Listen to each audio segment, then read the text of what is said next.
মির্জা ফখরুলের আজকের তাজা খবর। উপদেষ্টা নাহিদ ইসলাম এবং বৈষম্য বিরোধী ছাত্র আন্দোলনের আহ্বায়ক হাসনাত আব্দুল্লাহ। যেই পরিস্থিতিটা তৈরি হচ্ছে এটা না বিএনপির জন্য হবে সুবিধাজনক, না ছাত্রদের জন্য আমার কাছে মনে হচ্ছে সুবিধাজনক হবে না, কারণ একে অন্যের পোল খোলা শুরু করে দিয়েছেন। How impossible! কখনো এই সমন্বয়করা যদি ডাকে আর একজন মানুষ এই জন্য কাউকে পাবে না, কখনো না। তারা আমাদের সাথে ভয়ঙ্কর রকমের প্রতারণা করেছে। ইতিমধ্যেই বিএনপি মহাসচিব মির্জা ফখরুল ইসলাম আলমগীরের বক্তব্য নিয়ে তুলপা সৃষ্টি হয়েছে। তার বক্তব্য নিয়ে এবার খেপে গিয়েছেন উপদেষ্টা নাহিদ ও হাসনাত আব্দুল্লাহ। কড়া জবাব দিয়েছেন, তার গোপন তথ্যগুলো ফাঁস করে দিয়েছেন। এমনকি বিএনপিও ছাত্রদের একের পর এক গোপন তথ্য ফাঁস করেছেন। এই ভিডিওতে দেখতে পারবেন যে কে কি বলছেন। পাল্টাপাল্টি বক্তব্যের মাঝে কি উত্তেজনা তৈরি হয়েছে বাংলাদেশে। না টেনে সম্পূর্ণ ভিডিওটি দেখতে থাকুন, একটি লাইক করে চ্যানেলটিকে সাবস্ক্রাইব করে আমার সাথেই থাকুন।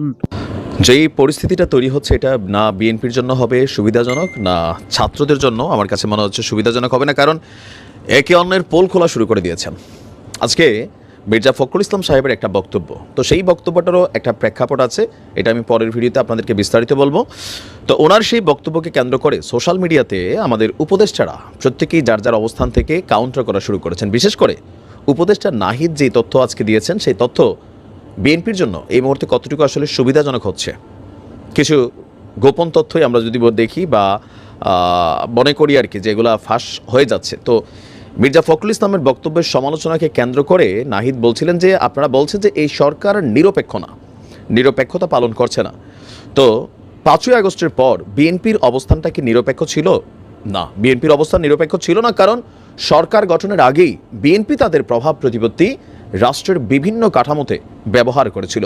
আর তার মাঝখানে কি বলো যে আপনার নাহিদ বলছেন যে 6ই আগস্ট আপনার আমরা যদি দেখি এখানে 5ই আগস্ট থেকে তার বক্তব্য হচ্ছে যে 5ই আগস্ট থেকে যখন ছাত্র জনতা রাজপথে লড়াই করছিল, পুলিশের গুলিকে তারা কি বলো যে বুক পেতে নিচ্ছিল, তখন আপনার একটা সেনা শাসন বা জরুরি অবস্থার একটা সূত্রপাত করার চেষ্টা করেছিল।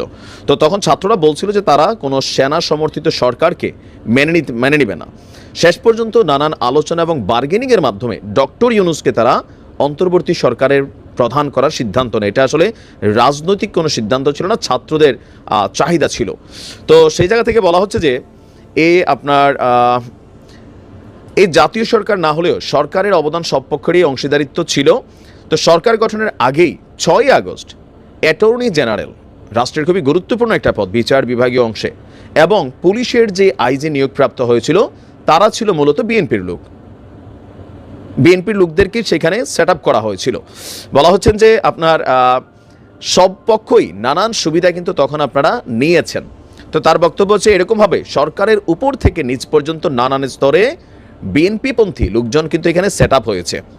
তো নির্বাচনের নিরপেক্ষতার কথা বললে এই বাস্তবতায়ও মাথা রাখতে হবে যে নির্বাচন কি আসলে নিরপেক্ষ হবে, কারণ নির্বাচনটাকে তো পরিচালনা করে সরকার। একজন প্রিজাইডিং অফিসার, একজন যারা বিভিন্ন পর্যায়ে দায়িত্ব পালন করেন, তারা তো সরকারের বিভিন্ন পদে থাকা, বিশেষ করে জেলা প্রশাসক, উপজেলা নির্বাহী অফিসার, তারপর হচ্ছে আরও বিভিন্ন জায়গায় সরকারি সরকারি কর্মকর্তারা কিন্তু নির্বাচনের সময় গুরুত্বপূর্ণ দায়িত্বগুলো পালন করেন। তো যেহেতু বিএনপি বলছে যে নিরপেক্ষ একটা সরকারের অধীনে নির্বাচন হতে হবে, তাহলে এই যে সরকারটার সেট আপটা অটোমেটিক হয়েছে, সেখানে কি নিরপেক্ষতা আছে? নাই, এখানে বিএনপি পন্থীরা বসে গেছে।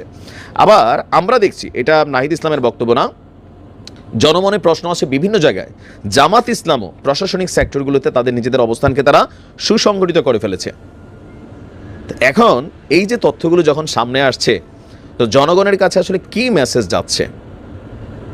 যে নির্বাচনের মাধ্যমে সরকার গঠন হবে, জনগণ যাকে ভোট দেয়, তো সেই নির্বাচনটাকে নিরপেক্ষ করতে হলে একটা নিরপেক্ষ সরকার লাগবে। তো এই সরকার যদি নিরপেক্ষ না হয় নাহিদদের ভাষায়, তাহলে যেই সরকারটা আপনারা করতে চাচ্ছেন সেটাকে নিরপেক্ষ হবে?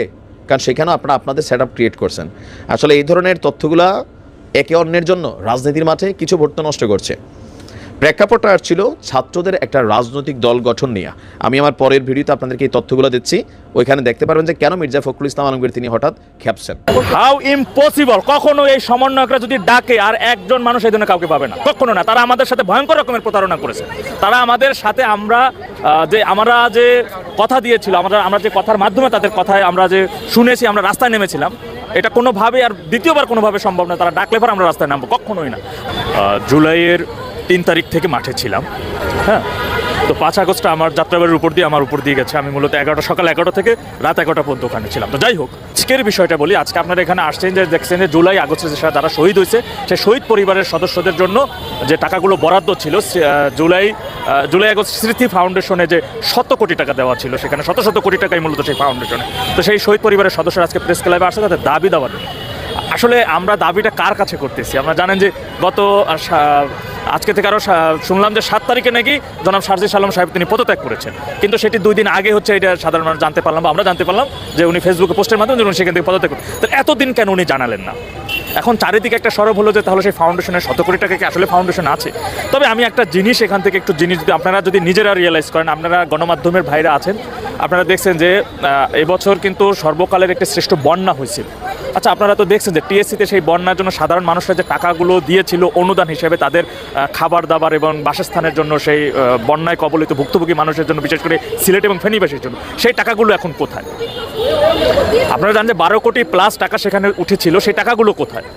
তো যাদের কাছে আসলে, যাদের হাতে মানুষের অনুদান দেওয়া সহযোগিতার জন্য, যে ঘরের জন্য যারা ভুক্তভোগী বন্যায়, সেই সাধারণ মানুষের অনুদানের টাকা, ভিক্ষার টাকা, সেই ভিক্ষার টাকা যাদের হাতে নিরাপদ না, তারা সেই ফাউন্ডেশনের এই শত শত কোটি টাকা তারা কীভাবে এই শহীদ পরিবারদের কাছে দিবে?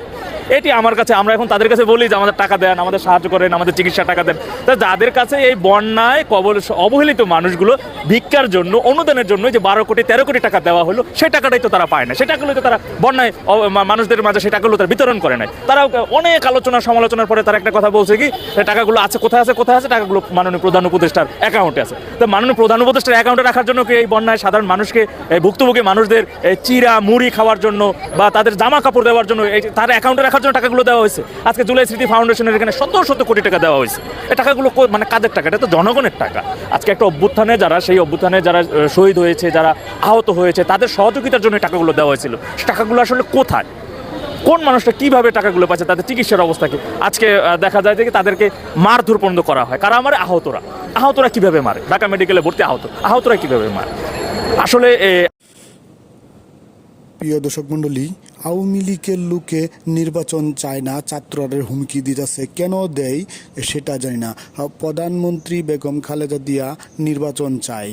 প্রধানমন্ত্রী বেগম শেখ হাসিনাকে দেশে ফিরার জন্য অনেক লোকে খারাপ বক্তব্য করতেছে। আবার বলে দেশে ফিরে আসবে প্রধানমন্ত্রী শেখ হাসিনা। কেন দেশে ফিরে আসবে? যে লোক গদ্দি চাইরিয়া দেশ থেকে পালাইছে, এই লোক আর কেন বাংলাদেশে আসবে? সেটা আওয়ামী লীগের লোকে কিছু কিছু নেতা কর্মীরা চায় যে আবার শেখ হাসিনা দেশে ফিরে এসে দেশ চালাক। কেন চালাবি দেশ? আওয়ামী লীগের নেতা কর্মীরা ছাত্ররা কি হুমকি দিছে? কেন তারা দেশ চালাচ্ছে? দেশ চালানোর জন্য আওয়ামী লীগের লোকেরা খারাপ মন্তব্য করে। কেন করে সেটা বিএনপির লোকে বলে না। মির্জা ফখরুল নির্বাচন চাই, ডক্টর ইউনূস দেশ চালাইতেছে কেন সেটা তারা বিএনপির লোকে চায় না। তারা নির্বাচনে আসতে চায়। ছাত্ররা দেশ চালাইতেছে এটা জনগণে চায়, কিন্তু মির্জা ফখরুল অথবা বিএনপির লোকে